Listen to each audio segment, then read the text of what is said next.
Welcome back. A number of senior British ministers have taken to social media to voice their support for Prime Minister Boris Johnson ahead of a no-confidence vote tonight. He's come under growing pressure to resign after a series of parties that he attended at Downing Street at the height of the COVID-19 lockdowns there in contravention of government rules. More than 25 Conservative lawmakers say Johnson has lost his authority to govern. But the Prime Minister's top cabinet members have backed him and praised Johnson for his handling of the COVID-19 pandemic and the UK's response to the Russian invasion of Ukraine. I'll say what was in the written statement if it's helpful to you, which is simply to say that the threshold of 15% of the parliamentary party seeking a vote of confidence in the Prime Minister has been passed. Therefore, a vote of confidence will take place within the rules of the 1922 committee.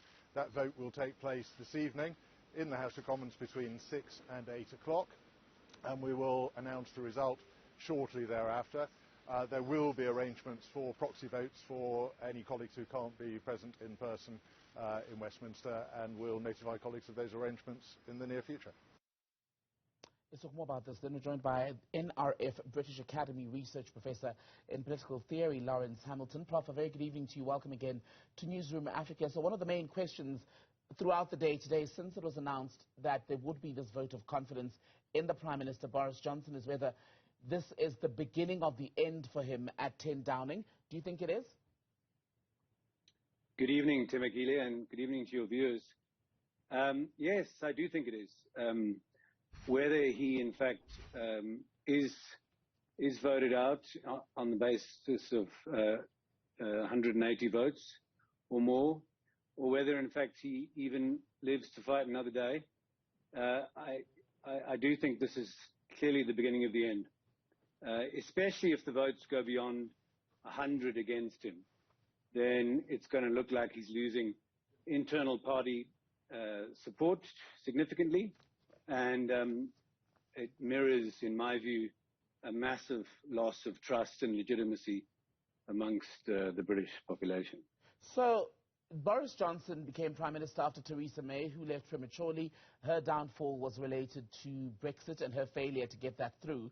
You've got Boris Johnson now, who appears to be on the verge of leaving the job of Prime Minister based on COVID-19 rule violations by attending on the hosting of parties at his official residence, even though citizens were being told at the time not to do so. Is there global significance possibly to the UK seeing another PM leave prematurely at this point?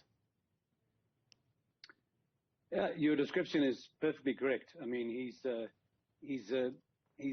been in this position where, as a generator or a maker of rules, he's broken his own rules. And it seems to me that he's lied and thus is up for this no confidence vote. He lied in Parliament. And so, yeah, I'm not sure it really has that much significance globally. I mean, besides the fact that he's been a very central figure in taking a firm side against Russia in the Russia-Ukraine war. I doubt very much whether any replacement within the Conservative Party would take a different line on that. So I don't think it would affect that in any way. It might affect other parts of the world and their capacity to trust the British government. Boris Johnson is quite a divisive figure. He's not only divisive internally, i.e.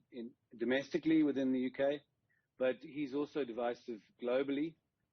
So it might generate greater trust in various parts of the world where a more sober and less and more trustworthy Prime Minister to replace him.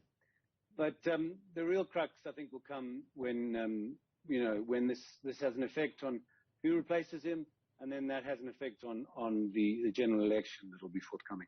And Boris Johnson, of course, even before it emerged that there had been these violations that he was part of COVID-19 rules at his official residence, is a Prime Minister who'd been criticized for being somewhat chaotic and far from what the incumbent should be. But speaking today, one of the MPs who was speaking in support of the Prime Minister on one of the UK channels was saying that the problem has been in UK politics that Johnson has been underestimated. And I wonder to what extent that might be true. Oh, yes. Well, I mean, if you're happy with full-blown hypocrisy and a capacity to lie and carry on lying, and a great strategist, then that's what you have. He's a canny politician, and he's the classic Teflon politician. Nothing sticks. But I think we've reached a tipping point. Funnily enough, talking to friends on Saturday morning, I held a different view.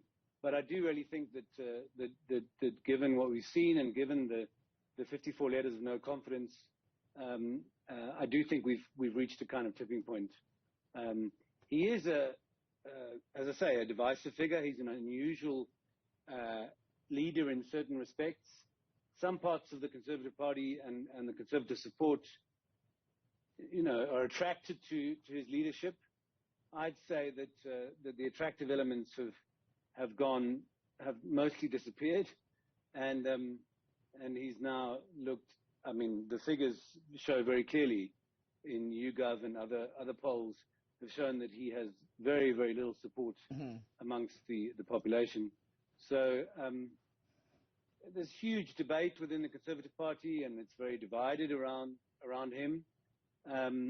So much of what you'll be hearing on global news channels, especially British news channels, will be the two sides basically. And there is a component, obviously, of deep politics at play here. There are individuals who are gunning for the position, and they're taking this opportunity. But that's politics. That's parliamentary politics. That's what goes on. But as I say, I do think we're at a tipping point. So with that in mind then, so Boris Johnson, if he gets 180 votes today, stays as Prime Minister of the UK, that also means that he cannot face a similar vote of confidence for at least another year. How does he make the best of that period, and what would it mean, I wonder, for domestic British politics? Yes, so it's important to note that, of course, it is ultimately all about the numbers. So he does if he gets that figure of 180 votes, he's okay. And as you say, there is no he's then okay for a year, because the rules now state clearly that there cannot be another no confidence vote or confidence vote. But Theresa May won the no confidence vote against her. She got about 130 votes against her, I think, or less. And she was out within 6 months. So the fact that he wins in terms of the vote doesn't necessarily safeguard him in terms of the internal trust within the party. And if he has any sense of propriety as regards the views of the Conservative Party more generally, he doesn't seem to have much propriety as regards the views of the population more generally. But if he has any propriety as regards the views of his own party, then, even if he wins, if, as I say, more than 100 Conservative MPs vote against him, then his support within his own party is severely undermined. Right. And so he loses legitimacy. And if another matter arises and he continues to lose legitimacy, then he may find himself in a position where he doesn't have much option but to step down.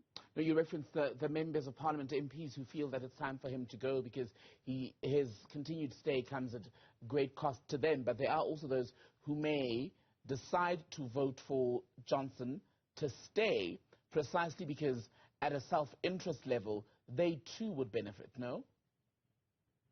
Yes, so, I mean, those closest to him in his cabinet will often, obviously, vote for him, and there'll be those that support him on the backbenches for various reasons. And these things play out in terms of, various partisan positions within parties and blocks of support for various people. But obviously the incumbent always has an advantage in this situation, because the incumbent has a lot of people whose jobs and reputations depend on him staying in power, and that's not the case. So there is a bias, I suppose, towards him staying in the position because of that. But as I say, it's a slow and steady process, it seems to me, of him losing support within the party. And you're right. I mean, one of the ways in which one of the most central determining factors in this is whether he's the right person to be taking the party into the next general election. In other words, whether a lot of the calculations that are going to be going on amongst Conservative MPs, if they're sort of fence sitters, I suppose, if they're not particularly aligned to, say, Jeremy Hunt on one side and Boris Johnson on the other, their calculation will be about, how do I best keep my job as a representative, and is Boris Johnson the leader who will lead the Conservative Party to successfully compete in another general election? And I think what's happened there, so there's two things at play, right? There's the loss of trust around the party gates, the various party gates that have gone on, but there's also the view taken by quite a few Conservative MPs that he's losing legitimacy and trust amongst the population. Right. And so at a certain point he becomes an electoral liability. So I think that rather than voting on, a lot of noise is made about, no previous prime minister has ever broken the law. He has had to pay a fine for the Partygate scandal, etc., holding parties under lockdown. But I think ultimately a lot of the calculation is going to be around whether this is the leader to take the Conservative Party into a successful general election or not. Right. Thank you very much for that. That is NRF, British Academy Research Professor in Political Theory, Lawrence Hamilton. Good to speak to you as always. Thank you, sir.